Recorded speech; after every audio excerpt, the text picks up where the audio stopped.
quarter after 12 Eastern Time. We are getting ready to roll into the weekend. But before we do, we have another session of Chart the Markets, and we're going to thank our good friends at FEG Token and smartdefi.com, and of course our exchange partner BYDFi or BidFi Exchange. And you can get a link to BidFi Exchange either on my X profile, which is at Blunt420, and look for Blunthouse Technical Analysis, or on YouTube at Blunthouse TA. Now, let's get into the good stuff. So here we are. It's early Thursday afternoon. It's been a little bit of a wild week, and if you guys remember going back to Tuesday's session, we talked about how if you were monitoring your kind of stable of tickers and assets that you track, and in doing so, you're doing that on multiple time frames, remember fibs, fractals, and filters, you're going to find gems. And by those gems, I'm talking specifically about early entries. Do you remember we talked about the 2 p.m. on ES, I believe it was, on Tuesday, had an early start. Before everybody else knew it, you're already well into the trade, right? Well, just another example of, look, our system is telling you that even through all of that time, you would still be short, right? You're given a clear signal that you could short the market. Is all you have to do is trust your charts and take it. Divergence shows up between the T line and the 5 EMA. That's what's on the chart. The yellow is always the T line, which is the 8 EMA. And a volume profile. That's it. You were trading way up here in this light trading, because that's what you're seeing on the volume profile. That's what that is, light trading. This is dense trading. This is where the greatest concentration of volume is. That's the point of control. So, all you had to do was take that signal and put your feet up on the desk, because the chart was telling you that you were okay to stay short.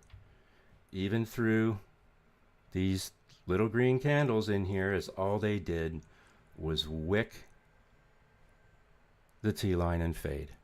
Wick the T-line and fade. Wick the T-line and fade. The divergence stays intact. As long as that divergence is intact, you're okay to stay short. And this is today's candle.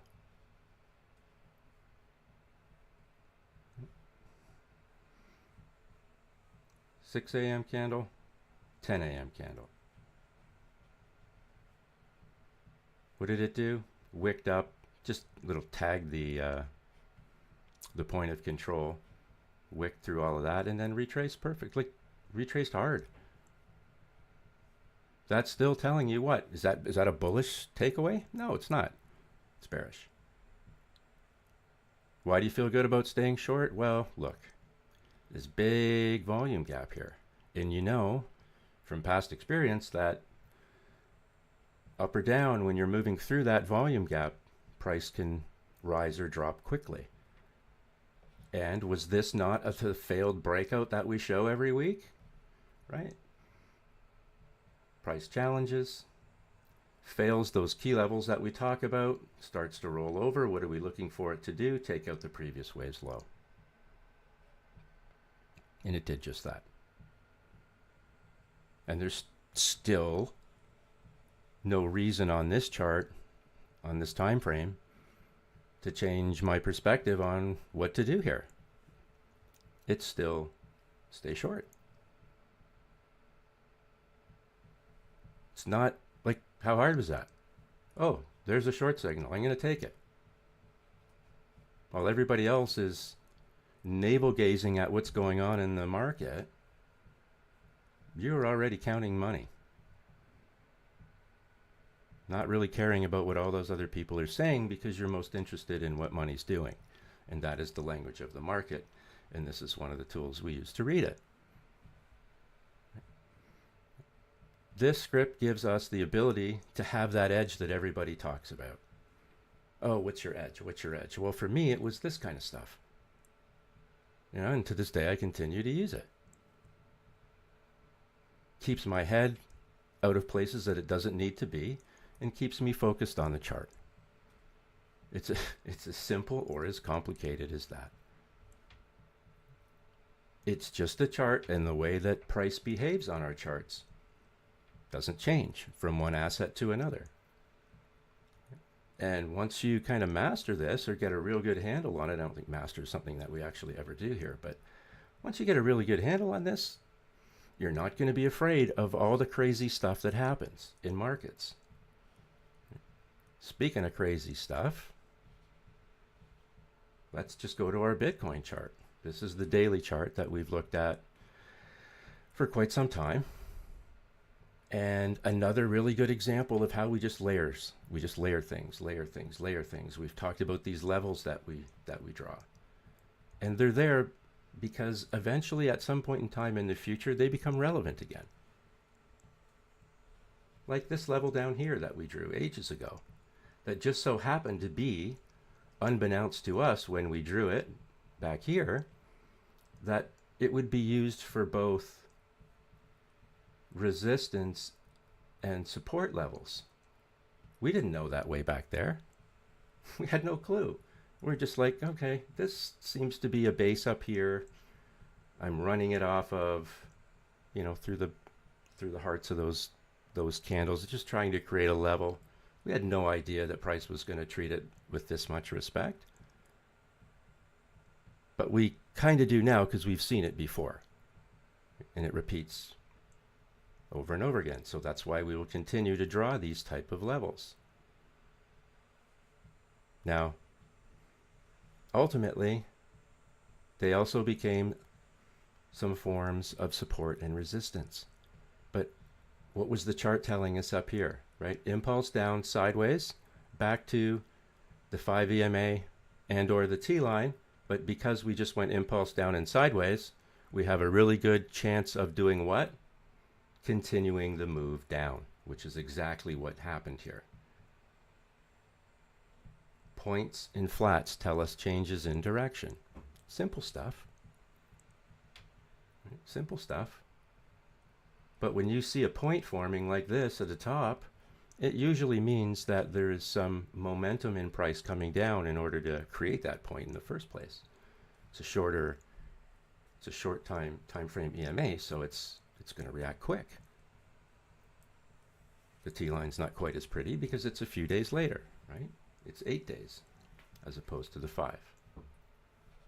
Impulse down, we see that all the time, even if you had no indicators.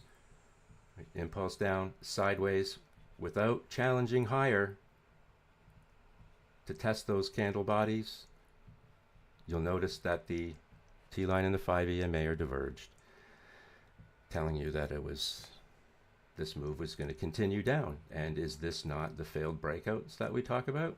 Coming back to do what? Take out the previous wave's low. And when it does that, where does that leave us? Right? Well, this level that we drew ages ago is somewhat in line with the upper value range. So this upper value range we know is a draw for price. We're into this volume gap that we speak of all the time, right? We kind of crept into it, and then notice how quickly price can fall when you get in there, and we're still not done. It's going to look for something to sit on. Something to sit on are these shelves. The POC, point of control on the volume profile. Upper value range, or these areas of past price that have been shown to be support and resistance in the past, because current price revisits past. In the event of an uptrend, current price will be looking for past price, and same in a downtrend, and that's what's happening now, right? Current price is looking for past price, and once it gets there, it still has, it's not going to stop.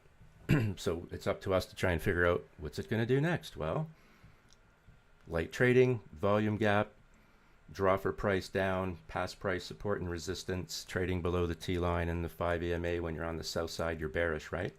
And yeah, you can see yourself coming back down here, but we're going to layer some other things on. Let's throw a 20 MA on. Let's throw a 50 on and a 200. We'll just use those for now. What do we know? Did we break the 20 and the 50 basically in a matter of days? Like, you didn't get any support at all. You broke one, the next day you opened up and parachuted down through the next. Right? Notice what happened here? You test, look at this. This top, this body and this body, the base of this candle are essentially aligned. And when you have that move that goes sideways and you see an alignment at the T line like this on that current candle, this is the one I'm referring to here where my mouse is going up and down, on that current candle, that's a great opportunity to add to your short, or to, if you got washed out, to get back in again. Break the 20, break the 50. So this is another impulse down sideways back to the 5 EMA, and now we're waiting for the T line to catch up. Take out this low. This low, ironically, is at the 50 MA. Then I think you start to look down here to the point of control, and by that time you're going to probably find the 200 as well. And let's use some multi-time frame analysis on this. So here's the weekly chart. Right? This is why we use fractals. Here's the weekly chart. Are we trading above the 20, the 50, and the 200? Yeah. We've already tagged the 20 weekly and the 50 weekly multiple times. So would it be normal to want to come back and check the 20 weekly? Sure. Right? This is the horse doesn't like to be too far from the barn scenario. So yeah, it's going to want to come back and make some contact in and around the 20, and that's in and around one of our targets that we laid out earlier. Makes perfect logical sense. And if this crack at the 20 doesn't hold this time and it breaks to the 50. And you hope, if you're long, that, hey, you get a continuation off the 50, and then you're in a process of, taking out those previous highs.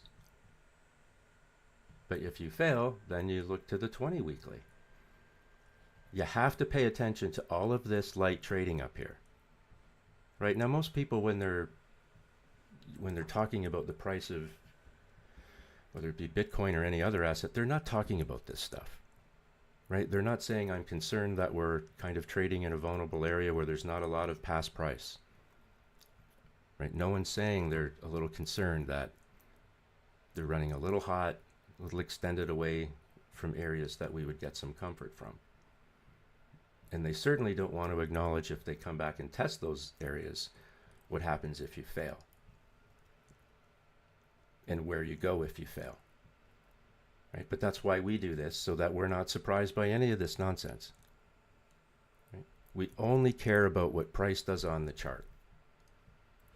If we go, just flip to the daily for a second.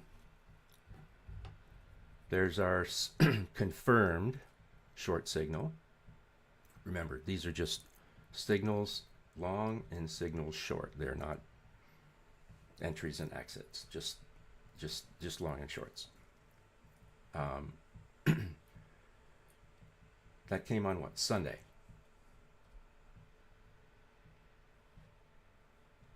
We're looking for, if you fail the 20, 94. Look at all this past price in here. So let's just identify it. Right? We're here, we might as well do it.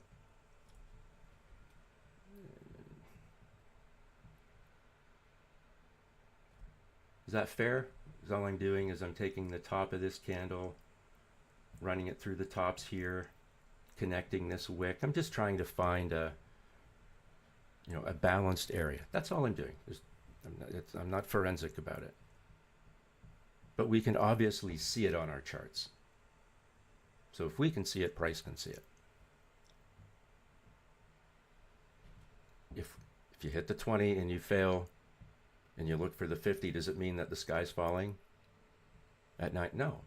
Right? All it means is that price is doing what we expect it to do.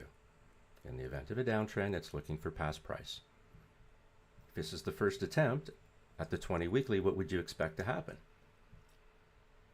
get a little bit of support, maybe bounce. And if it was to bounce, then you're kind of creating that little bit of an M pattern, but you're looking to take out this obvious level here. You fail, you move down, but you don't get shocked and surprised and get all upset because price dropped to a level that eventually it's going to come back to. Price and time will always find a way to reconnect. It's just what you should expect to happen. It is not a bad thing, right? We need that to happen in order for the market to work effectively. Right? So don't worry about, okay, we broke the 20 and the 50. We talked about this, right? Earlier in the week. We knew what was going to happen if that occurred. And here we are. Perhaps here is another level for us to look at.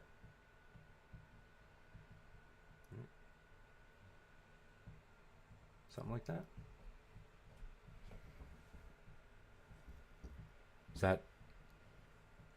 See how we've kind of boxed in price through here, and up here?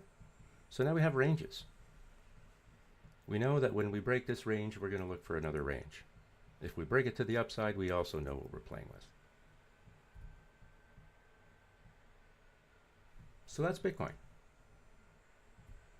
We're back at 112. Shouldn't be surprised.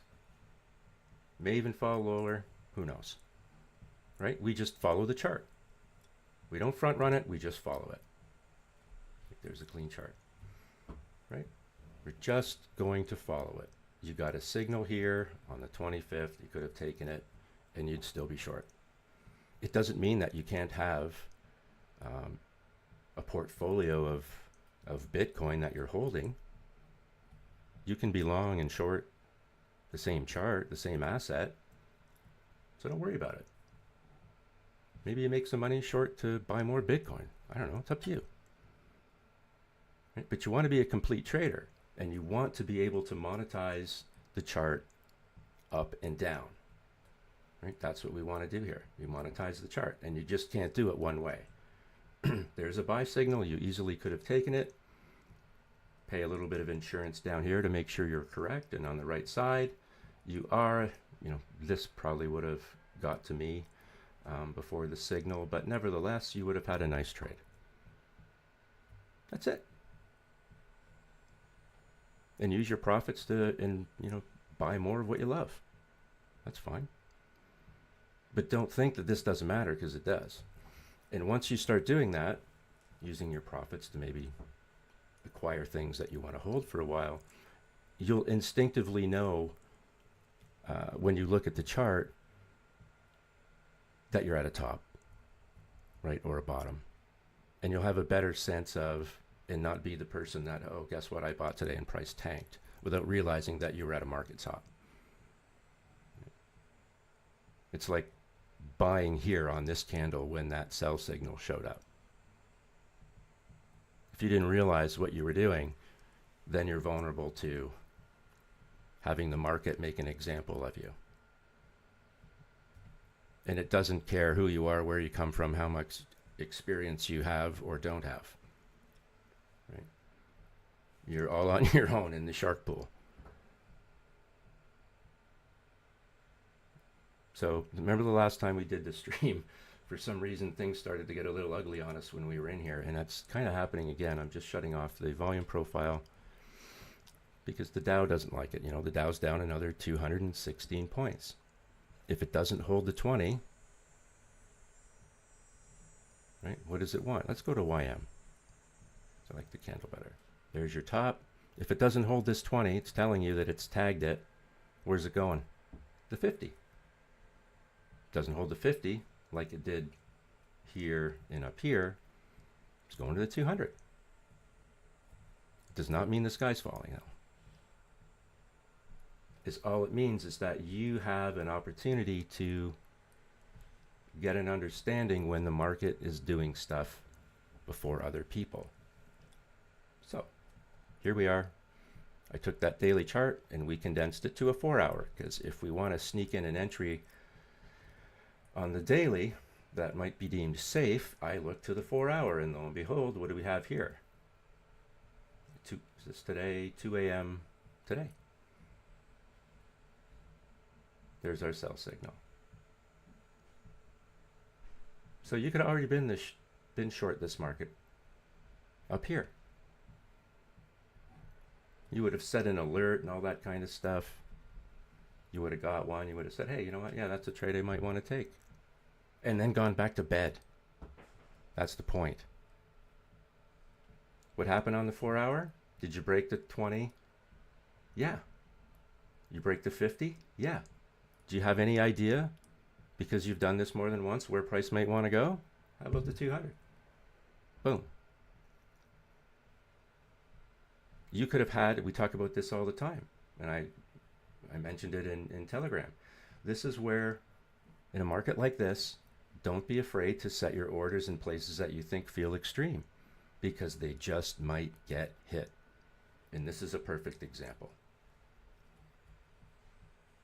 Price kind of, with all the elasticity and volatility that's built up into this, you fall and you dip all the way to the 200. You tag it for a brief moment in time, and you're done. If you were short, you could have used it as an exit, and if you wanted to long,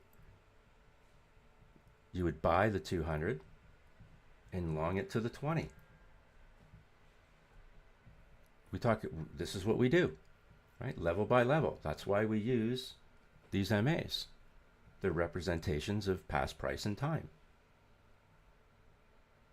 And because we know that price is attracted to past, even though these ranges seem extreme, they are legitimate targets. And look what you're trading in. This is the perfect example of what happens to price when it gets inside these gaps. It can whip around all over the place, up and down. Why? Because there's nothing back here holding it up. It's just full of these candles that are just stuffed with fairy dust and air.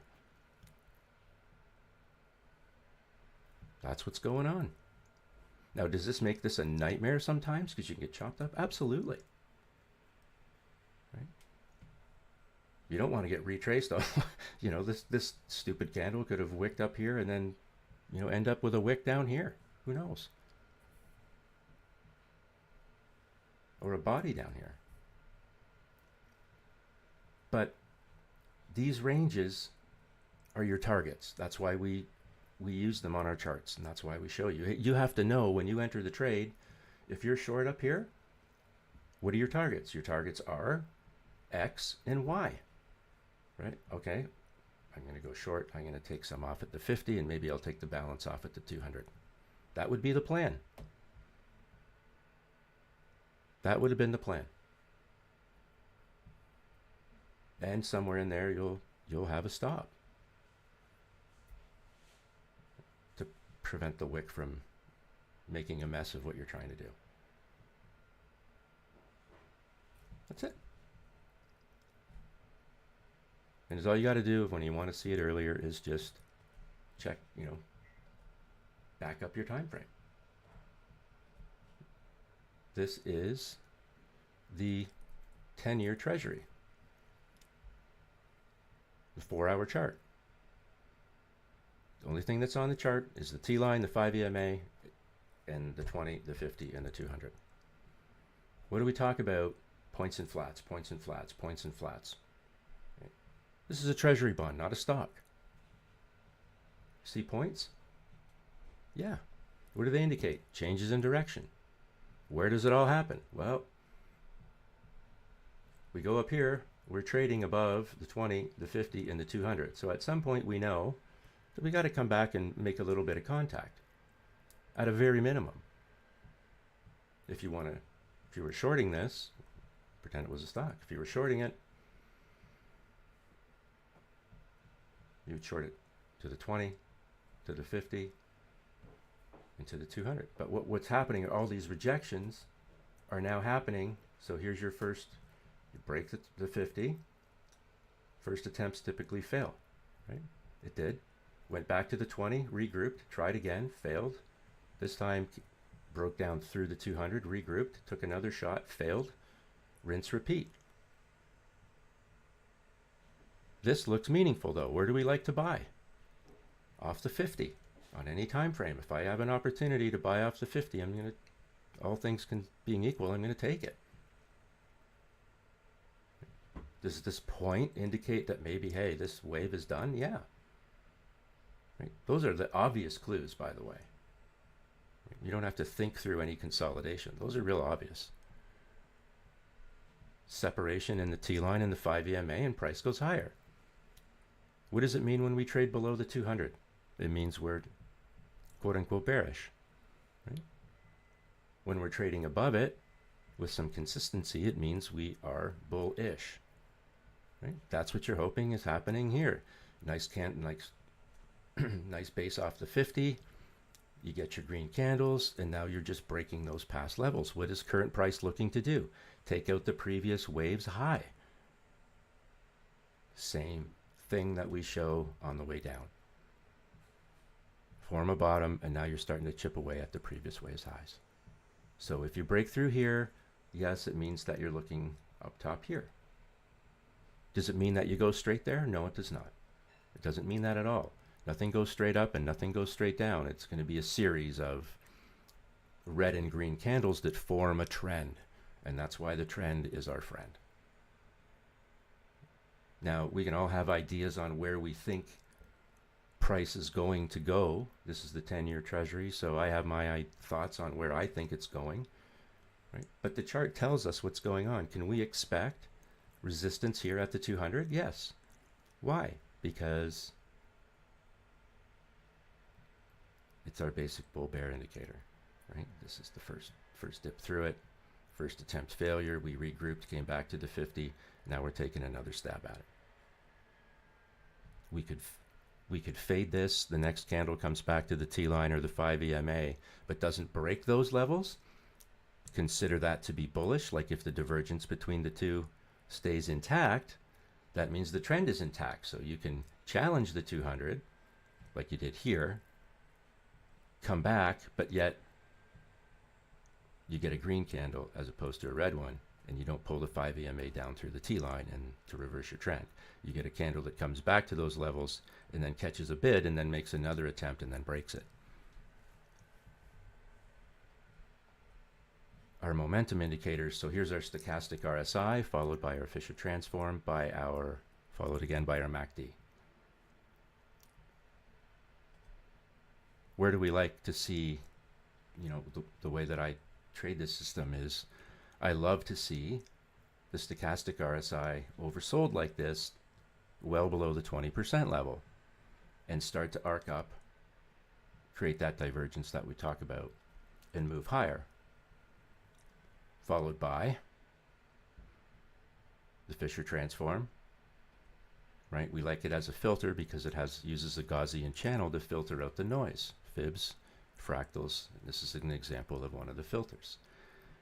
This divergence is momentum up, momentum down here, momentum up, momentum down, but it creates a pretty clean channel for the most part. It doesn't get too choppy.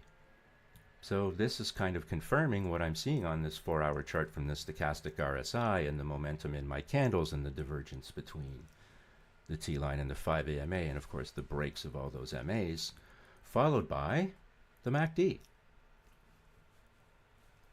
This is actually, I didn't look at this chart before we came on today, but this is actually quite bullish on the 4-hour 10-year. Like I know the 10-year is up over 1.5 or 0.2, what is it, 1.2. But I actually didn't really look at the chart. And when you look at the moving average and signal line on the MACD, of course, we instantly consider that when we're above zero, like you see here, that more bullish things can happen than bearish. When you're below, more bearish things can happen than bullish with price. And it looked like, things were taking a turn for the worse, and then all of a sudden it arcs up above the zero level, which is key. So this would be, I hate to say this, but when I talk about perfect setups to go long, this is it on the 4-hour. a base off the 50, green candles off the 50, 5 EMA breaks the T line from that move and starts breaking major moving averages like the 20 and the 200 here. This divergence that you see is momentum. Same. This would be my perfect, literally my perfect setup. If you know, everybody has one, right? We talk about this. This is mine, right? Oversold, oversold. Change in direction on the moving average and signal line above the 0 level, while these others arc higher, and you get support from the 50. This has got to be one of my ideal setups. This doesn't happen all the time. That's why I'm probably talking about it too much, because it doesn't happen all the time. That the moon and the sun and the stars line up and all of this comes together. So this will be kind of fun to watch to see how this plays out. But that would be my ideal setup on any time frame. What you see here. MACD moving average and signal line arcing up above 0. Fisher transform doing it. Same with the stochastic RSI, and then a break like that. That's ideal. So. Hey, Blunt, can you check gold? Absolutely. Absolutely.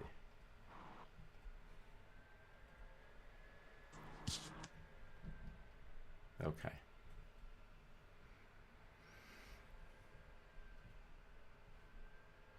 So all that's on this chart, actually, let me bring up some longer MAs because we might want them for reference on a different time frame. So this is a great example of what happens. So you've got, you know, your MAs that come together throughout consolidation, and when price breaks out, they fan out. And they fan out in this order. That's the 20, that's the 50, that's the 200, 500, and 1000. They fan out like this because obviously these longer ones lag, right? But these, they also create those ranges that we speak about all the time. And that's why they're relevant. Now, am I suggesting that oil's going to come back to $2,100? No, that's not what I'm saying. But what I am saying is this. In the event of a breakdown, so here we're coming together with the 20 and 50. Right, so we have 3 options in price, up, down, and sideways. So this is our sideways. Kind of taking one of those off the board, leaving the up and down. Because I do not believe this thing is going to go sideways forever, and I don't think anybody really does either. So the upside opportunity is somewhat of a question mark because you're into price exploration. Is all we can do from here on the daily is, you know, if you move higher, you start looking at previous waves highs, one at a time. And once you get up here at around, you know, 34, 3,500, you're into all-time highs again. So it's just pure price exploration. And I'm not saying we're not going to hit it and go in there. This is the weekly. So this just looks like, and look how clean this is, guys. Like we talk about it in here, but to see it in a textbook representation like this doesn't happen all the time. Green candle at the 50, support at the 200, more support here from the 20 and the 50, another continuation off the 20. What we're really waiting to see here is this going to be another one of these, another continuation at the 20? If it's not, we know where it's going, right? We know that current price will look for past. We can start to identify some levels that that price might want to sit on. Yeah, we can do that.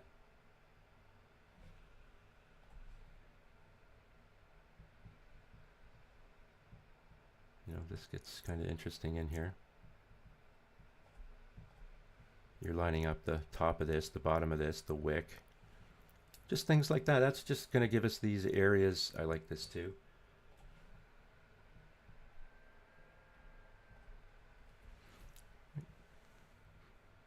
Not saying that's going to happen, but we know we We break the 20, we're going to look for the 50.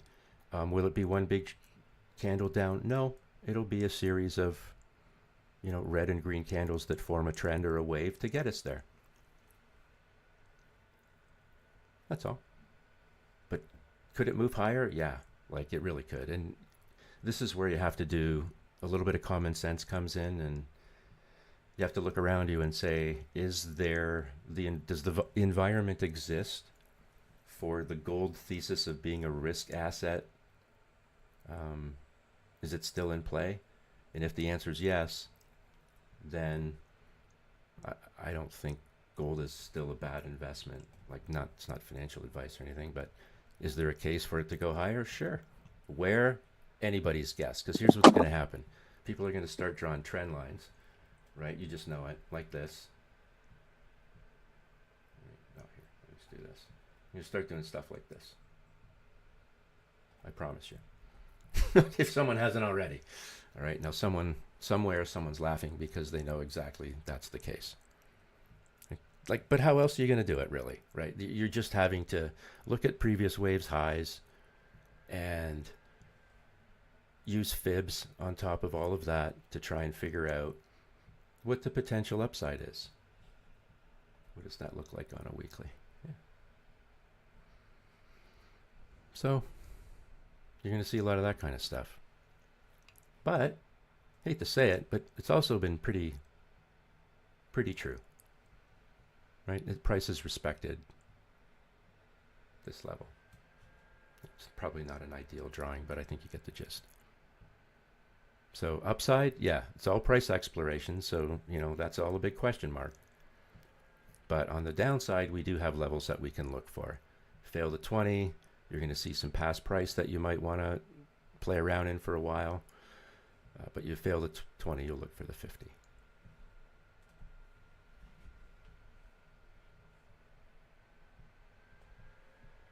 We can do the same with oil.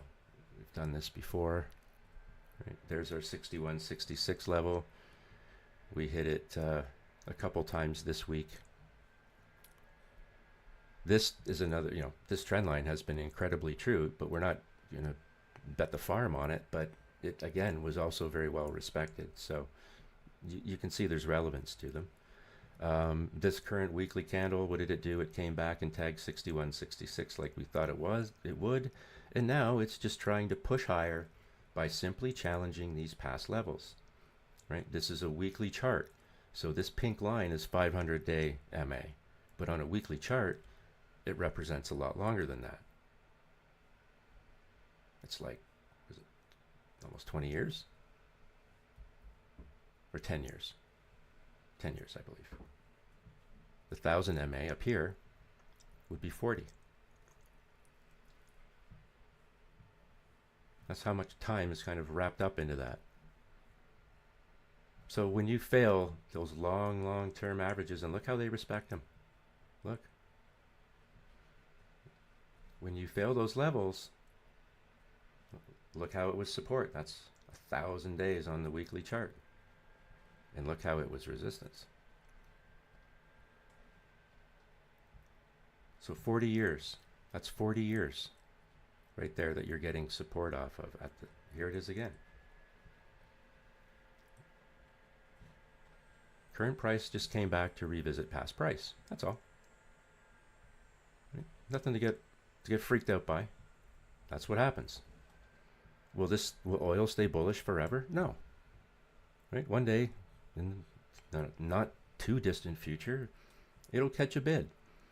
But it's not yet. This is just a green candle in what looks like a further downtrend. You're trading below the 5 EMA, that's still red. You're trading below the T line, you're trading below the 20, and you're trading below 500 days on a weekly chart. And when you fail, sometimes breaking through can be a challenge, right?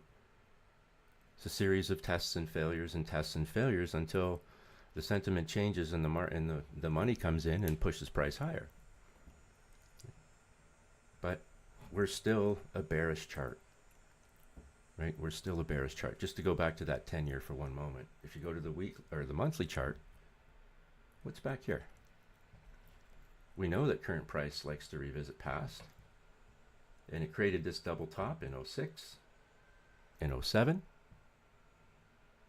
At where? 1,000 days on the monthly. 84 years of price history, FYI. Right? And that's in and around 5% on the 10-year. What's, fast forward to, 2023, after rates were negligible, where do you come up to? 5%.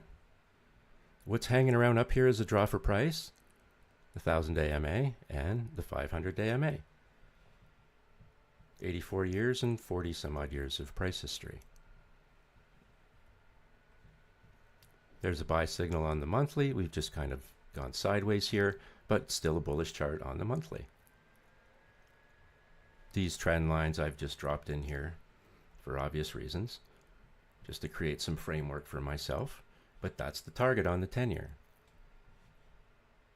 It doesn't, just because you have a target at a range that seems unreasonable to some, it doesn't make you a crazy person.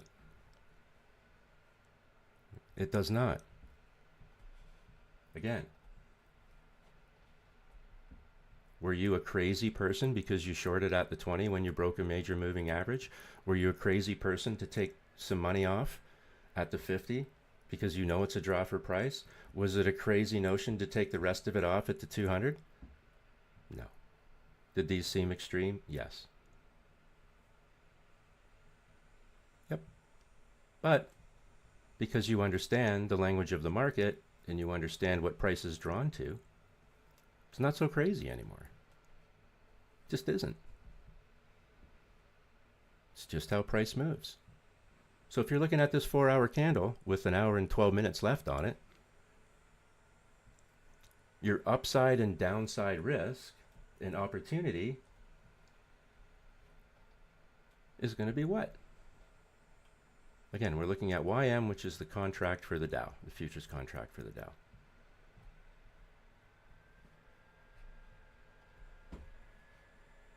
There's the 200 MA. Oh, is that a shelf? Oh my. Isn't it interesting what shows up? It didn't just wick the 200. There's more to this than meets the eye, right? It got support from the shelf. This big gap is just volatility. So price is subject to flex between this lower range, this upper range, which is also the point of control, by the way, on the 4-hour time frame, the 50 MA, and of course your T line and 5. That's the range. Does it feel like a whipsaw? Probably. It's not something that you want to trade constantly, but the trend is still down. Right? You can see the divergence on this chart is still there. This wick didn't have enough substance and enough momentum to push the 5 EMA up through the T line to start to change trend. Right? Didn't have any of that. This divergence is going to be the difference between getting kicked in the teeth and being on top of a trade early on at a safe level. It really is. And it works. Let's look at ETH quickly, because there's a lot of volatility in the market. Again, we're looking at the 4-hour chart. Okay. So all that's on here is the 20, which is green, the 50, which is blue, the 200, which is red, the volume profile, and then of course this is upper value range, and this is the point of control. And obviously our script.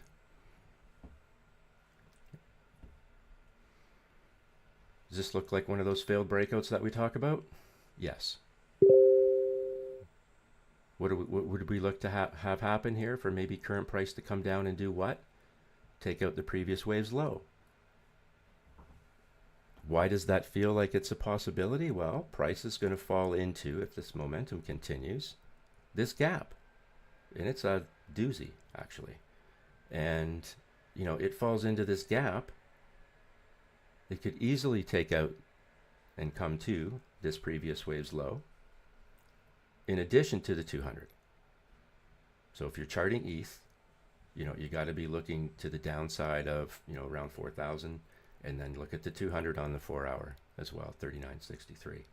And you can't ignore the point of control. Price likes to come back to the point of control, whether we like it or not, because it's one of those areas where buyers and sellers have shaken hands in the past.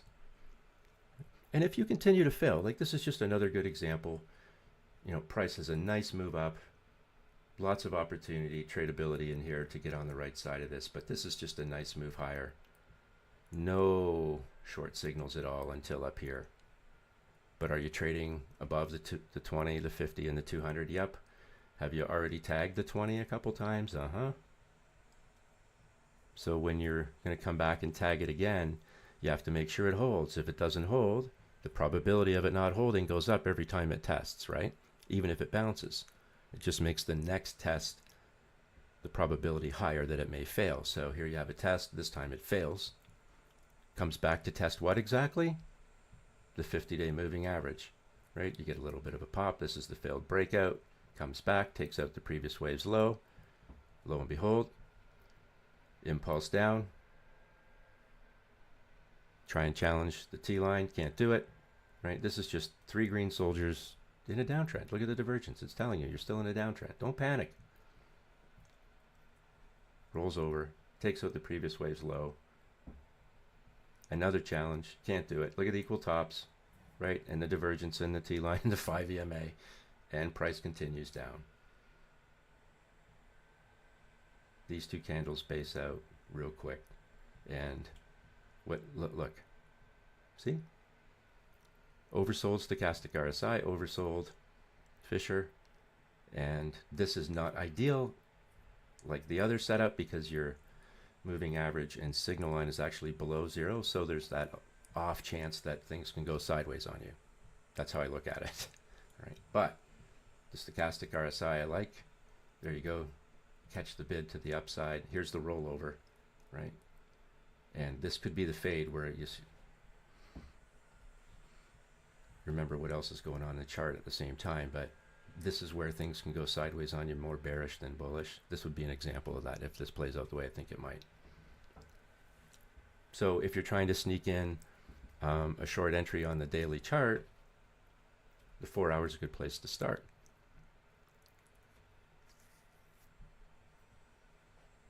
If you don't hold the 20, you're going to come back to the 50. All of this is light trading. Obviously, this is a level that we've drawn before, and it's right on top of the upper value range on the daily. It's not rocket science, right? Look at this beautiful move here. When you have all of this stuff coming together and twisting, and you're going to get the breakout, right? Up, down, and sideways. Here's the sideways, right? So the other options were up and down. Boom, there's your up. It's a nice chart. This just could be a retracement back to the 20 MA, and the beat goes on. If it is, you know what it's looking for. It's going to look for the previous wave's high. That's all. And if it fails, you know that it's going to look for the next level down, in all likelihood, the 50. And it'll find the 50 where? In an area where there's consolidated past price or a level or a bench like this that we see in here. So 37.87, 37.80, somewhere in that neighborhood.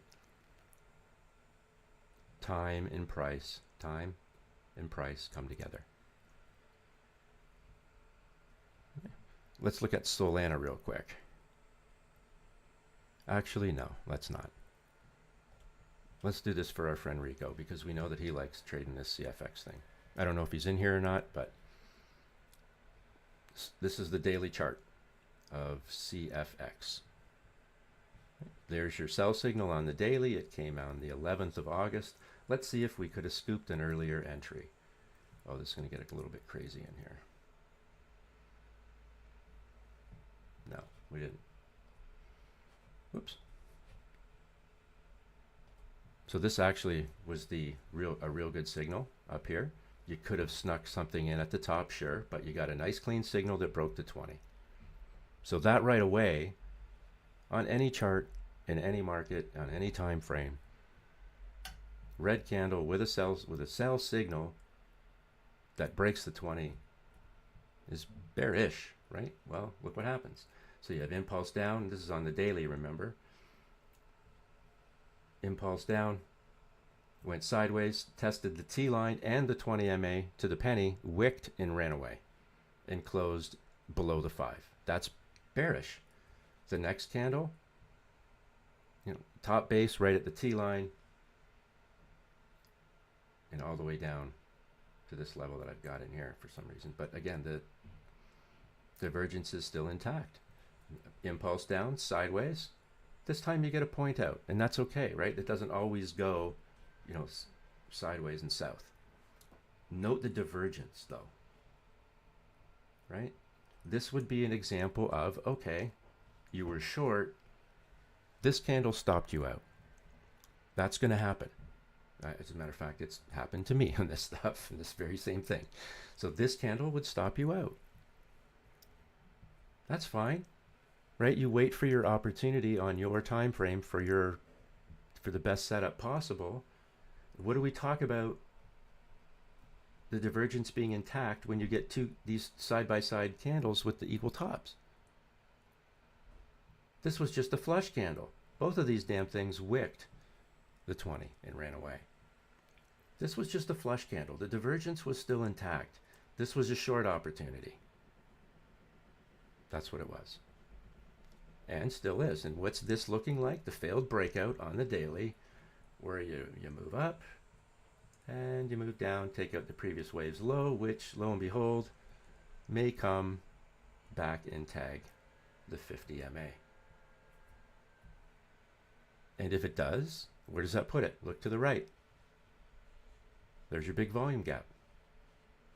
And this one is also pretty huge. And why is it huge? Because of this.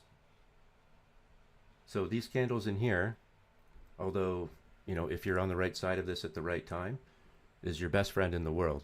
You just have to know that it's filled with fairy dust and air. And that come time to retrace it, when it's all on its own, like this part of the candle is, things can get kind of scary or sketchy or volatile, however you want to look at it. But that's the downside risk on this time frame. You come back. This is a base of past price. That's why it's there. You'll come back to there. Chances are, though, you're going to want to take out that previous wave's low, which will put you in and around the 50.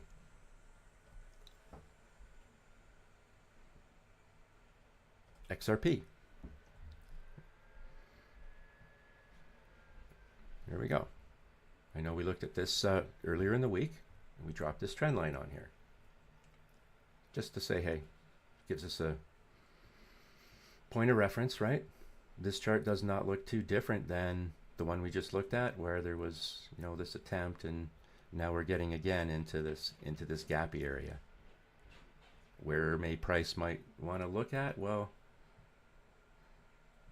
this through here has acted as support and resistance in the past and might be a level that it wants to come back and visit. And ironically, it is right at the base of this big gap in here, with the point of control actually being below that level, in line with the 200. So this could get interesting.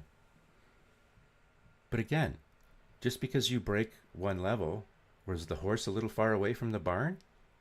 Was price way, way, way, way, way too far away from the 20? Yeah, it was.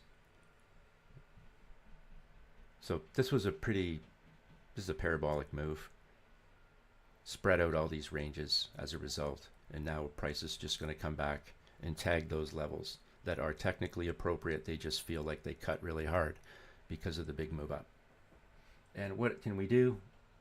We can take our fibs, right? Let's just take it from here. Where's 618? Is that why we had this level here? Because it's 618? Do you guys remember? I don't remember, but maybe we did. Nevertheless, ironically, that 618 and that level that we have drawn previously on XRP pretty much aligned. So that's the target for us, right? We fibs, fractals, and filters.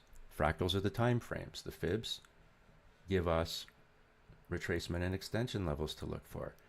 618 is an obvious one. Also 50%, right? We could come back, just tag 50% like we did in and around here and catch a bid, or we find 618 along this level that we identified as support and resistance in the past. So interestingly enough, well, those levels align. Solana. We talked about this level on Tuesday. Right? 2 equal tops. Oh, you know what? Prices kind of, if you didn't take your money off here and then you had this big sag, you're saying to yourself, oh, the next opportunity I get, I'm going to take some off. And that's where the sellers come from. Right? And that's in all likelihood what happened here. Right? Oh, I regret I didn't take anything off at 2.0 whatever, so next time I get a chance, I'm going to do it. That's what happens. Challenge that area, price pulls back, and now you're sitting on the 20. What happens if you fail the 20? You're going to look for the next level down. The 50 is at 174. Fail the 50, look for the next level down. Or in this case, I'd probably look for the POC first, but again, time and price will come together. They may align perfectly in there themselves. If we back the chart up to the 4-hour, because we want to sneak an entry in, we certainly had lots of time to do that. After a while, it's going to seem like every chart we look at is just a variation of the very same chart, right? Impulse move up, you get the divergence, price climbing up the north side, so you know you're bullish. Obviously overextended. You know what comes next. 20, 50, 200. Break one level, find the next. Break one level, find the next. Does this look like a failed breakout? Yep. You came back, you failed these levels, failed the 200 on the 4-hour. Now you're coming back to take out the previous wave's low. What's an additional draw for price? This lower value range. And if that continues, then you just keep looking down. And here you are with some light trading and a volume gap on the volume profile below the lower value range where you might have some targets as well. So that could get interesting. Just flip to the 50, or sorry, to the weekly for a second, and you can see prices just wick the 50 today, or this week, but it's holding, right? Like the weekly chart is still a bullish chart. You're trading above or at the 5 EMA on the weekly. So although it's been a red week, you're holding levels that are the respectable levels that you want to hold, right? That could even be the 50 for that matter, right? But you break the 50, you know you're going to find the next level down.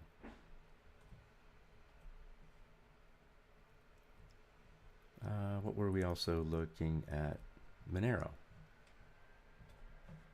Let's go to the daily. This line we had on here a while back, because of this, right? Because it was a bench. That's all.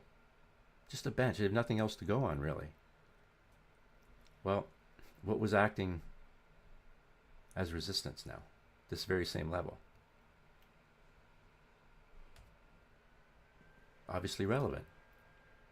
What else is going on the chart? You had lots of warning. If you wanted to sneak in an entry, where could it have come? This is the Friday the 18th. Are you able to sneak something in sooner?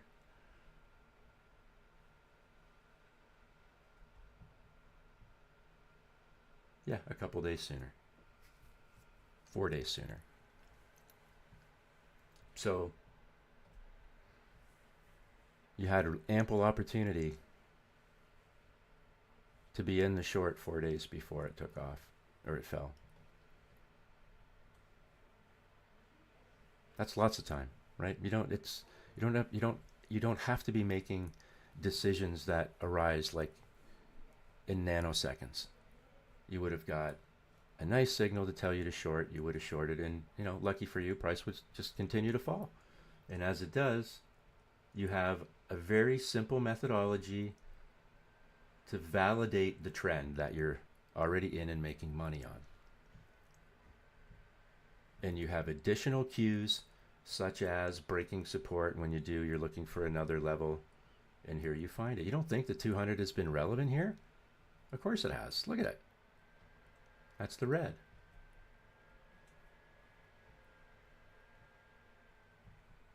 What can I say? Right? Did the volume profile or the gap here within it play a role in this fade? Yeah, it did. There's going to be people that will, talking about this thing specifically, that would say, oh, this is because of the 51% attack. I don't know. Maybe.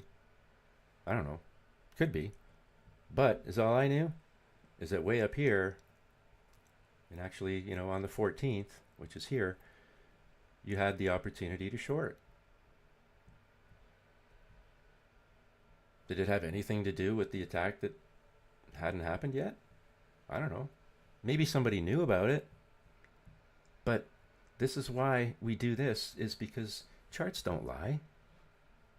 They represent what money's doing, not what people are saying. So money was doing something up here.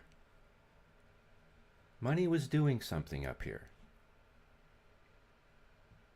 Because we know the language of the market, we can spot it.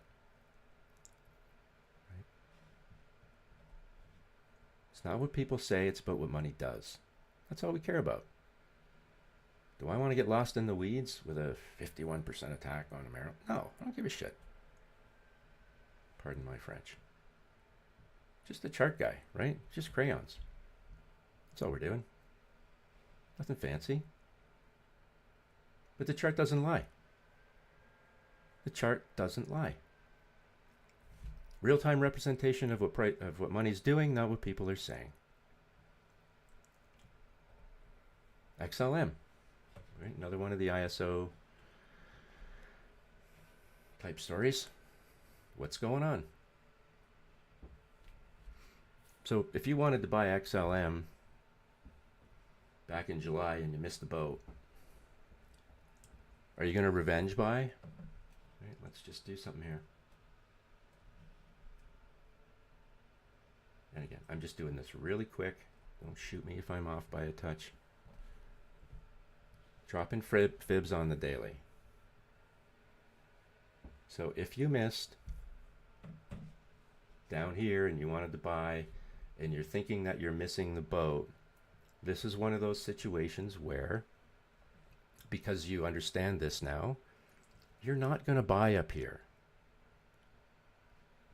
Because the FOMO or whatever the heck else got to you, the group speak, the X space, your friend, I don't know.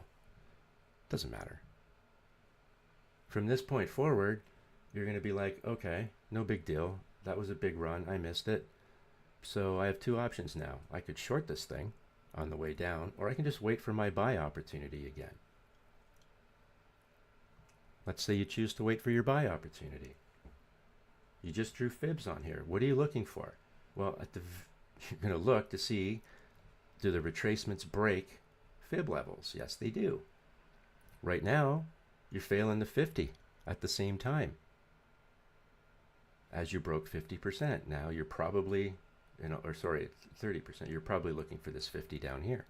And in all likelihood, in my opinion, probably 618, because this is too big of a gap with the 200, which is a draw for price, and lower value range. It's kind of like you're stacking up the odds of long and short, of up and down, right? Are there more targets to the upside than there are to the downside? Do you have momentum and wind at your back? Are you trading on the north side of the T-line and the 5 EMA? Is there divergence upwards? Chances are you're going to go higher. Don't fight that stuff. That's not the job, to argue with the chart. The job is to just do what the chart tells you. That's it. All of this created what? This big ass gap. because these candles are just parabolic candles that don't have much inside of them other than air. So when you come back and start to test them, they can give things away rather quickly. One step at a time. Look at the 4-hour chart. Take the fibs off just for a sec. What is this? This is the upper value range. So anyone who watches our streams know that, when you see resistance at an upper value range, you're probably going to want to maybe take something off your short or off your long, or consider going short. Right? It just is. If you don't have the volume profile on, are you disadvantaged? I think so, a little bit. Because you have a better idea of what's going on around you. You understand that this is light trading, which was created back here from the past to the left. This is dense. This is your POC, right, where most of the volume's been. And you're failing. It's just essentially a third attempt. So yeah, you short that. You're trading above the 20, the 50, and the 200. You know you're going to come back and tag one level, and if you break it, you're going to find the next. And that's what happens here. I mean, this move just went sideways for days. Wicks the 200, which we know is our basic bull bear indicator. Here we are, 4-hour chart. Wicks it and runs away. Divergence is fully intact to the downside, and you're taking out those previous waves lows. Rinse, repeat until enough money comes in to change the fate of price to the upside. Well, how will we know that? Because we'll catch it. We'll see our 5 EMA go white, or we'll see a point. We'll see a base of price. We'll see all kinds of things. We'll have our clues. But again, no surprise. Everything is fractal. Everything is fractal. Look where this came. Look at this in here. Like right off the lower value range and the 50 MA. Like price based out quite nicely. Basically that double bottom that everybody talks about. And boom, price goes parabolic. Which is fine, right? This gap in here that is created by all this parabolic price ultimately gets filled. Right? Price will come back to tag these levels because the horse doesn't like to be too far away from the barn. You're waiting to see if on the weekly you can bring the 5 EMA down through the T line to change trend. And by that time, you'll probably find price sitting at the 20, the way this chart's set up. But that would be your first target, right? The 20 MA. And is the 20 MA lined up with a bench here of past price that we could consider support and resistance? Yeah, it is. So break one level, find the next, break that, and you know how this goes. Hit the 20 because this is the first attempt. If you were to hit it and it bounces, right, boom, what are you going to do? You're going to start to look for those previous levels to the upside. You can invert your chart if you wanted to. Like it's just the whole process reverses. There was one thing we were looking at too that just doesn't want to quit. Here it is. Which was Zano thing. But when we look at the technicals, ironically, where does all of this is the point of control in here, this thin red line, and that's where price took off from. And at no time, here's your entry signal, by the way, on the 28th of July. Paid a little insurance down here to make sure you're right, but your entry signal broke through the 20, this candle, the 20, the 50, and the 200 all at the same time. That's ideal. And look at your entry. Oversold, stochastic RSI, oversold, Fisher, and you start to get those movements higher. and it's quite clear to see what happened next. Right? But yeah, you blow through all those three major moving averages all at once. That's big time bullish. And even this little retracement here, these 3 daily red candles, did they change our trend? No, they didn't. They did not. We still have divergence to the upside. Price fell, but it wasn't enough to change the trend, and lo and behold, today you have a green candle that's already trading on the north side of the 5 EMA. So what may it want to do? It may want to check out or test those upper levels again, that previous high of like 1390 something. Different chart, but price moves the same way. The ebb and flow is exactly the same. Any other questions, guys, or charts you want to look at?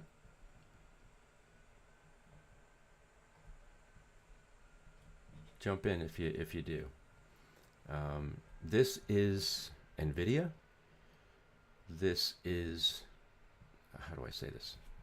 This is basically where everybody's money is. Right? There's more money in this thing, I think, than anything. That is for sure. And it's probably responsible for a disproportionate amount of market weight. But what do we have? We have a big red candle that came on Tuesday, and we were kind of watching this chart as it was unfolding. Yesterday, you have a big dip. Some people would call this, some people might be calling this a recovery candle. I just call it an essential fail. It can't close above the base of the previous candle, which was the low of that candle. It can't close above it. And it can't even challenge the 5 EMA. So here's today's candle. What do you wick? You wick the 5 EMA. These are the things you're conscious of when you're looking at your chart, regardless of the time frame. Oh, market open, price wicked the 5 EMA and then started pulling back. I'm going to hit the short button. What do you think it's looking for? Past price. The 50 EMA. We talked about this. No, nothing's different here. Nothing has changed. Right? And you're going to get to the point where you're going to be listening to the business news, or one of your friends is going to say, oh, the market was down 20 points today, or it was up 200. And you're going to say, that's nice. I have to see what that means on a chart. Because somebody would have said yesterday that, oh, NVIDIA was up today, X%, or whatever it was, or however they want to articulate it. I want to see that candle on a chart, right? Because when I see this candle, that, yeah, it had a big wick on it and it pushed back, but it didn't close above the base of the previous candle, and it couldn't even challenge these areas that we deem respectable, the T-line, the 5 EMA, and any other major moving averages that are up there. Couldn't do that. So this is still bearish to me. When did you get the tell? Do we get any kind of an early look here, or an early entry? The 19th at 9:30, or the 15th? Somewhere in here there was an opportunity. Look at the point. Points and flats, points and flats. Just little visual cues that you can use to give you a heads up on when something might be changing.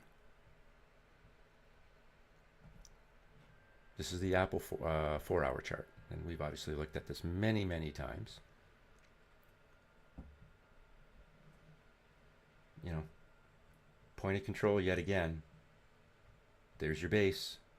And why I want you to look there and use the volume profile, because it's literally collecting all of that data on your behalf so that you know where the volume has been in the past. Instead of looking at this going, oh, it's forming a bit of a base,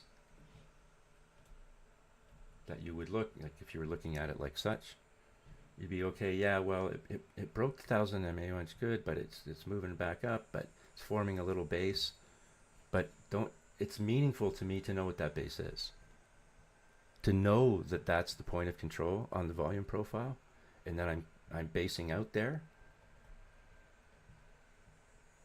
wow, it looks like I'm getting some momentum in my stochastic RSI after being oversold through this move.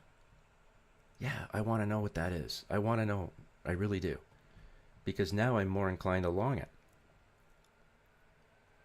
because of the support that it can give and because so much past price and volume's been there before.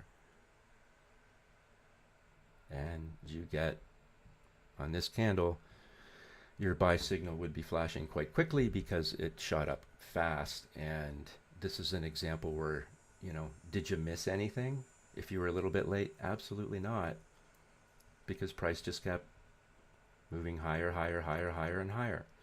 And how do you know when it's all starting to come to an end? Because you're going to notice that the 5 EMA and the T line will start to come together and pinch sometimes when you have this kind of gradual slide in price like that. And then boom, price falls again. Did it break one major moving average and is it looking for the next? Yep. Don't be shocked. Don't be alarmed. It's just how price moves. And when you push it higher in an extreme way, the retrace does sometimes feel uncomfortable. So on the daily chart, what are you looking for? How about the 20 and the 200 MA right here? But I think you sink because this is a volume gap, and you'll probably have to fade that because there's nothing there to the left to hold you up.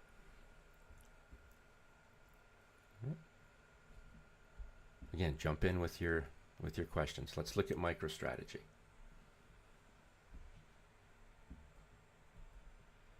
So, all kinds of continuations here, right?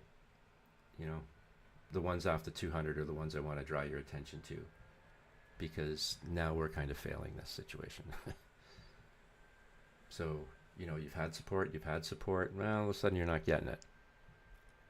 That's a clue. What do you think price wants?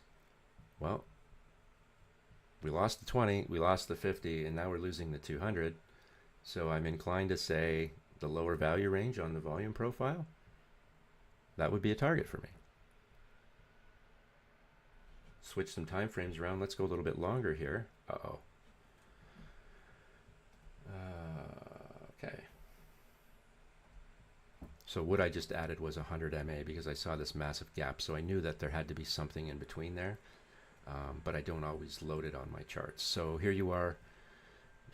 You lost the 20 on the weekly. Why am I showing weeklies? Because weeklies are going to filter all the BS noise that happens on the dailies throughout the week, and it's going to give you a cleaner look. All right, so we broke the 20 after getting a little bit of support, came right back to the 50. Break one level, find the next. Lost the point of control. So that's more of a bearish signal than anything else. You're hoping that you get a continuation of support off the 20. If it does not hold, you got to start looking for the next level down. We have a couple options. We're going to look at, because we're using the volume profile, this lower value range for one. We know the 100 MA is in here. And additionally, we can kind of link up this level here through these weekly wicks back from earlier in the year. In all of that, if you don't get support here, would make me feel that we're headed down even further. If you don't hold the 50, because you got to remember something. Anything. So here's your point of control. So think of all of this as one big gap, and this is also one big gap, right? This stuff in here. So this could get really sketchy. If it doesn't hold, it could really fall fast. But we know where price will be inclined to go. Break one level, find the next. We can see those levels, and we can see the gaps in our volume profile and the shelves, so that we can see where we might take a rest or where we might fall into, up or down. So again, nothing to be super alarmed with. It's just over and over and over again. We just continue to repeat the same analysis. There's no crystal ball rubbing. There's nothing like that. So here we go. The longer we sit in here, the weaker the market seems to get.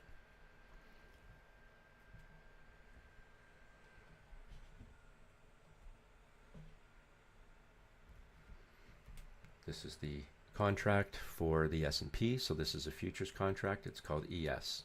Right? This is an hourly chart. So it's going to look a little choppy. Smooth it out for you. We'll use the 4 hour. What's happening? You had a chance early to go short on ES. We're going back to last Friday. Pretty much any point, but there's your safe entry short. You break the 20 on that candle. What do we talk about these signals that show up as they break or go through major moving averages? They're usually significant. So you could have been short last Friday and you'd still be short today. You would have no reason to exit the trade. And this 4 hour does a nice job of showing price getting the continuations that you want it to get when you're long, right? Off of, major moving averages of those little retraces. Boom, you bounce, you move higher, take out the previous waves high, and then create another one. Well, here you are on the way down. Breaking the 20, breaking the 50. You broke the 100. You got a little bit of love there for a while. But what did not happen? The divergence between the T line and the 5 EMA stayed intact. If I was blind and I had two indicators that I could run on my chart through some miraculous braille touch vision, those are the only things I would have on my chart, because it would tell me the direction of the trend. It would tell me when to go short and when to go long. This is as simple or as complicated as we want to make it ourselves. We've got a handful of rules that we use to help guide us through the trade once we're in it, and we have clear signals. The market telling us what to do, to take. And the rest is just your money. Where does this get sketchy? Everything gets sketchy when you shorten your time frame and use too much leverage. Full stop. Right? That's what happens. So if you back the, like I was having a chat with somebody this morning, and what I'd really like to see them do is just trade big swings on, let me find a chart that had a nice big swing. I think it was ETH. Right? Trade a chart that has nice big swings, right? Be it up or down. And try and find entries. Like here we go to the 4 hour. Look at all these beautiful 4 hour entries to go long. Right? Like that's a great one. This is good. You know what's ahead of you. You know there's resistance up here. So you know this might be short-lived. Right? You get another signal here. Understanding that if you can break through all this resistance, you could really move, and it does. Right? And then at this point, you're probably bored. Right? Because the trade's just working itself. It's running itself now. And you're not concerned until you start to see this up here. Right? But if you look for these entries on the 4 hour, it's going to give you these real nice daily runs that you can take. So, can you get off those shorter time frames and try and get yourself into a daily swing trade? Look for an entry maybe off a 4 hour or something. You'll find it helpful. Right? Just follow the signals and then the chart will guide you from there. Dilatoshi, this is ETHFi. This is the daily. And it's something that I trade a little bit. There's the volume profile. Where is all our resistance? Right up at the upper value range. Right? Like, look. Where have we been getting the pullbacks? The upper value range. And then from those pullbacks that you get, let's just take the most recent one, Here's another great example of these two big candles that ride together with equal tops. Even the wicks are almost equal, right? So that's your short candle. You don't need a signal to figure that one out, right? So there's your short candle. You have a history of fading that level. What do? You just bring it right back to your major moving averages. The 20, the 50, the 100 is all wrapped up in here. You got the support.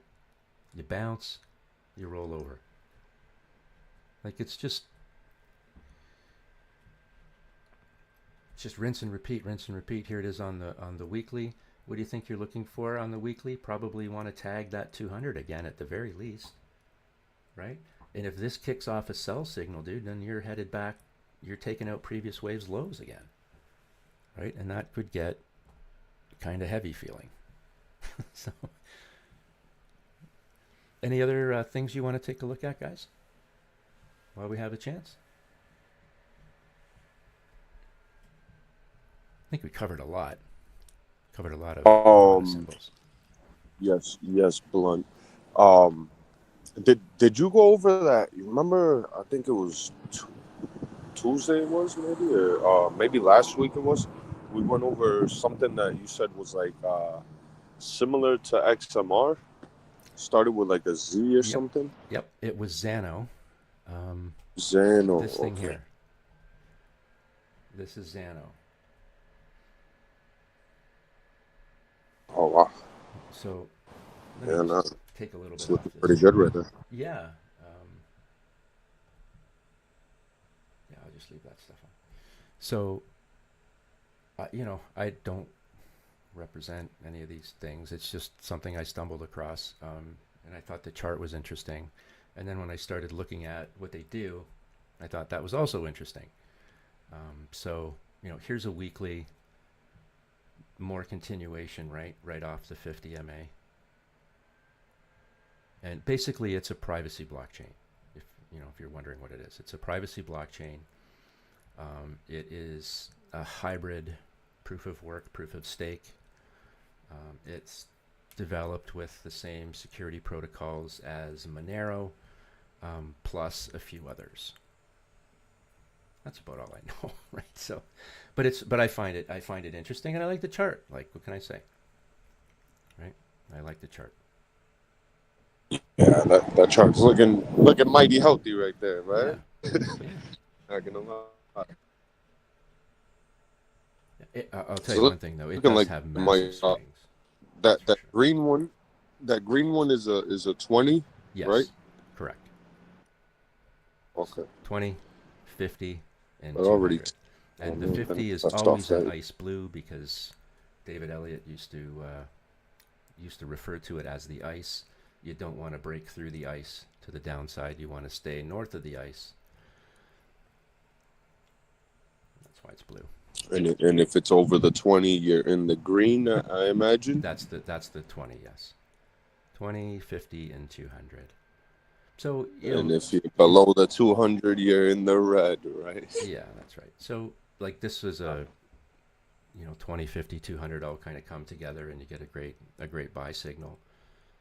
And prices just kind of marched up. It's gotten super hot over the last little while, but even on this retrace, like we showed earlier, it's still maintained its bullish trending. So if it fades, you're going to look for levels down. If it wants to move higher, you're going to look to take out previous waves highs. So.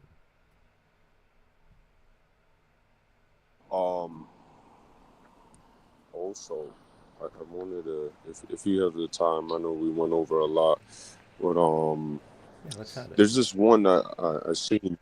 It was like a BTR. I think it's the ticker. It's in crypto. It's called BitLayer. BTR. Well, let's try BitLayer. See what it does.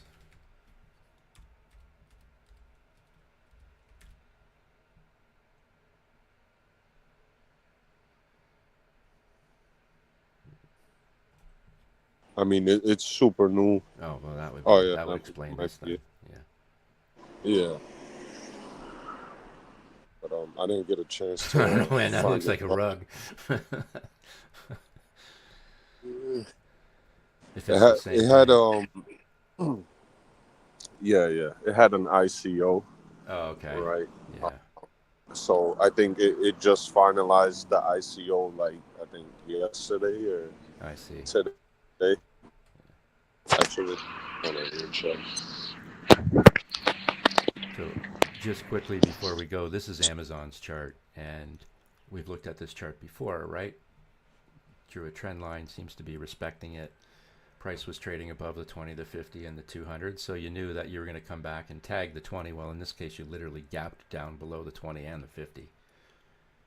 Had a snap back up, but you found the upper value range, or yeah, the upper value range, and wicked out and retreated. Now you're failing the 50, and you're spitting a sell signal. So what will price look for? Well, you fail the 20, you found the 50. You fail the 50, you'll find the 200. This is the failed breakout, taking out the previous wave's low.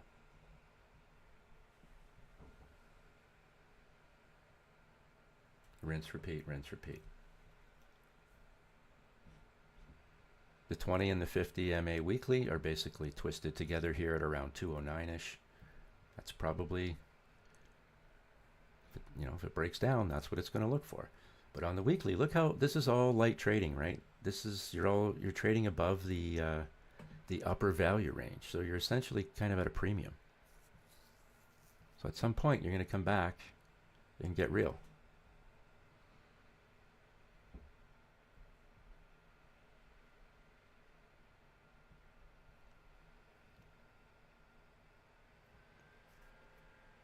Any other questions, guys? Uh, could we check Avalanche? Yeah. What's this? AVAX, right? I think like yes, I think like Avalanche, Link, That's not right. That's not right. H bar. A lot of those would be like instrumental in the future, right?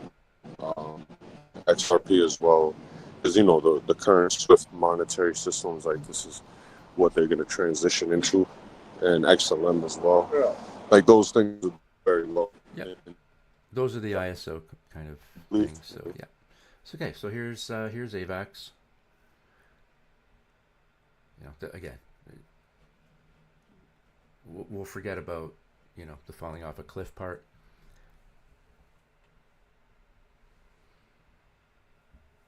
You've made a couple attempts to try and break out of here, but they seem to get pushed back.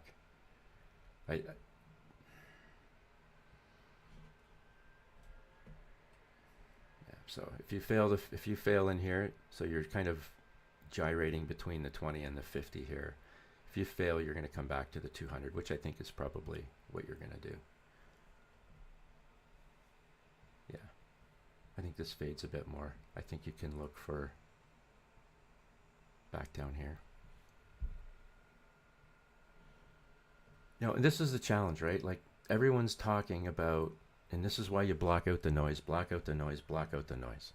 Everyone's telling you that all of these, I'm just going to financial system quite type coins, are the next greatest thing. And if you don't buy today, you're going to miss out, and so on and so on and so on. I think that these charts that we're seeing are good examples for people that are new, not to listen to that nonsense, right? Like, you just can't allow yourself to get sucked into, you're never going to see price this low again.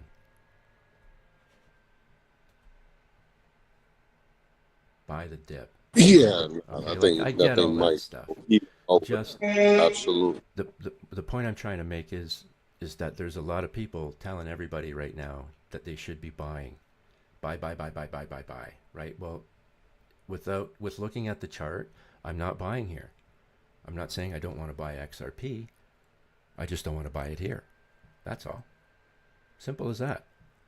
Right? So people need to detach themselves from what they own or want to own, and understand how price on a chart, or the ability to read price on a chart, can actually make their investments more meaningful or their trades better.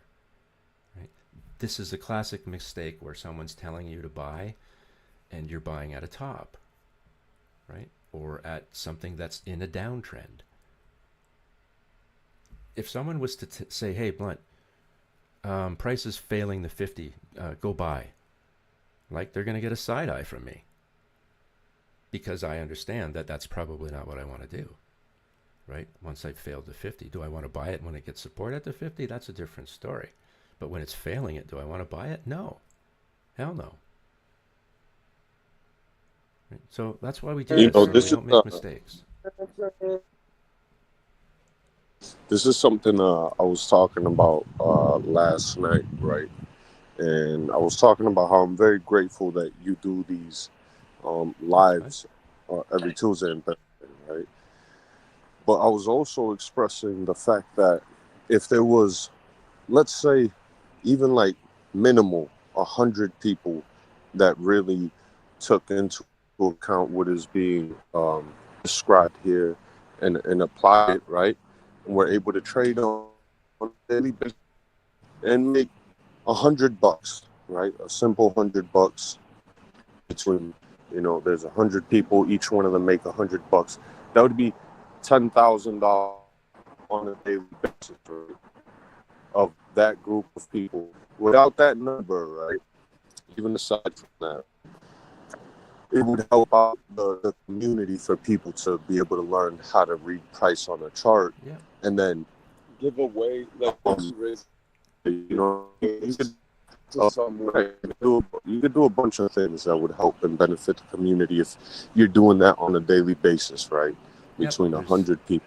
But even aside from that, right, it's the difference between like stocks and DeFi, right? Is like these tokens now, even though they're tradable, right? Yeah, you get a quote unquote return on investment, whether you're buying or selling or trading or DCA long, right? But the difference is like, if this thing becomes accepted as a form of payment everywhere, then what would be the point of selling? You know what I mean? Like that would almost eliminate selling. But the only people could get there with like the FEG token, for instance, like a FEG token or a Blunt House TA token. Those people understand collectively through liquidity, there's power in just holding. And yeah, there has to be some volume, to like let the chart breathe and, things flow properly. But at the end of the day, the goal would be like to gain enough, right? People trade and want to get a big bag stable up in Bitcoin or like a stable token like USDC, whatever the case, right? But if these things grow big enough to where they're accepted as form of payments, that's all that counts, right?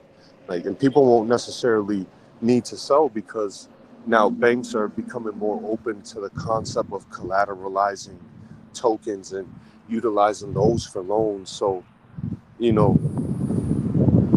think that's a huge part of why crypto may get confusing to some people, is because they're trying to associate like tradition. Yeah, they're understanding the money in the traditional financial sense and trying to apply it to a crypto and decentralized financial sense. When reality, there almost has to be new terms that are created because of how things can flow. This isn't like a stock, where a stock you have to go sell it so then you can purchase things, in the real world and have a return. This is like you can hold it, support something that's being built real world, and then still have that token that's digitally stored value accepted as a form of payment. Right? Yeah, listen, I'm sure over time that we'll get to a place where all those things happen, right? We're a little bit far away from them, but we're closer all the time. What it looks like when we get there, I think that's really the question, right? Like, what it may appear to look like today may not be anything what it looks like when it actually gets executed or implemented. So, and I get that's just like I look at this crypto space like the beginning of the automobile, right? There was all kinds of manufacturers making all kinds of cars, but there were no laws, no roads, and no gas stations to fuel them. But over time, we figured it out. We created some laws, we built some roads, we created infrastructure to make the cars move. Not all the car makers existed by the time it was all said and done, but the groundwork was laid. And I think that's kind of we're at the early stages of that. We're at the early stages. That was a great analogy, Blunt. That's a great analogy.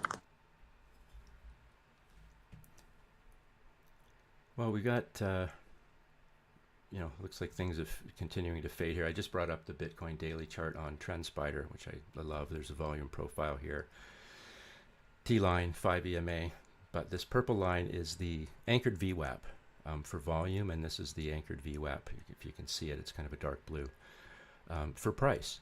And I love TrendSpider for those two alone. Like their anchored VWAPs are awesome, and they act as a draw for price. So I'd be considering on the daily that price come back to 111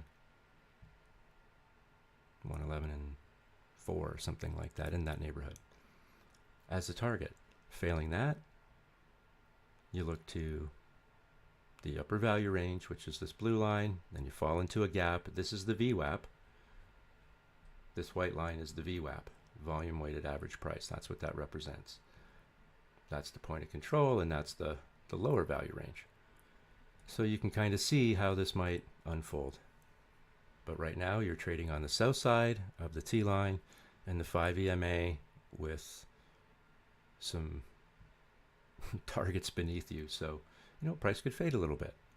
But it's not the end of the world. You don't have to lose your minds, right? It's just coming back to respectable levels, right? That's all it is. Coming back to respectable levels, and then the whole thing starts again. So there's no need to be panicking. It's just how price moves. If you move up really quick, the retraces are going to feel difficult. And that's kind of what we're seeing. But there's no reason to be panicking or anything like that. When it's time to panic, we'll talk about that, right?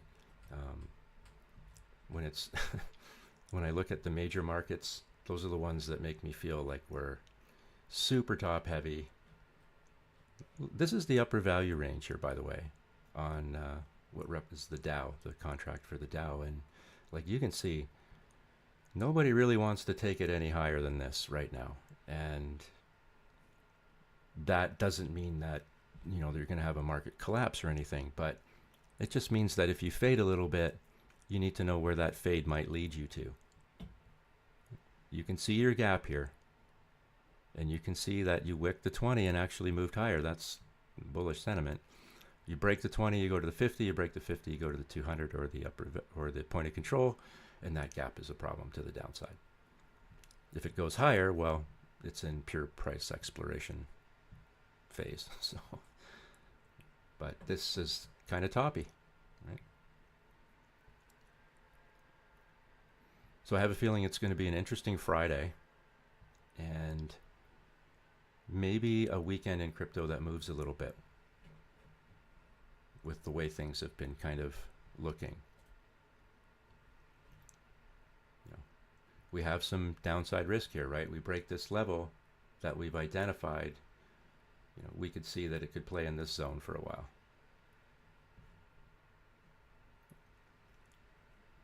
All right, guys. So why don't we reconnect on Tuesday of next week? I'm sure by that time we're going to have lots to talk about. I hope everybody has a great weekend. Know that if you'd like to join our Telegram group, everybody is, of course, who's not in there is more than welcome. You'll see an invite on my X page as well for Telegram, and all we do in there is talk charts. So if you're not into that, it's probably not the place for you. But if you are, I think you'll enjoy it. Again, don't forget to get your no KYC BDFi or BidFi account, and there's a link there on my X profile and at Blunthouse TA on YouTube. And of course, the trading script that we use in here weekly is available on TradingView. And if you reach out with a private message, we can connect and get you hooked up there. It's a subscription, and it is a $99 a month subscription. And it comes with all the alert signals. It comes with a volume profile. It comes with 9 major moving averages of all different sorts. And of course, when you're in here, you learn how to trade that system. So I thank you again for your time and look forward to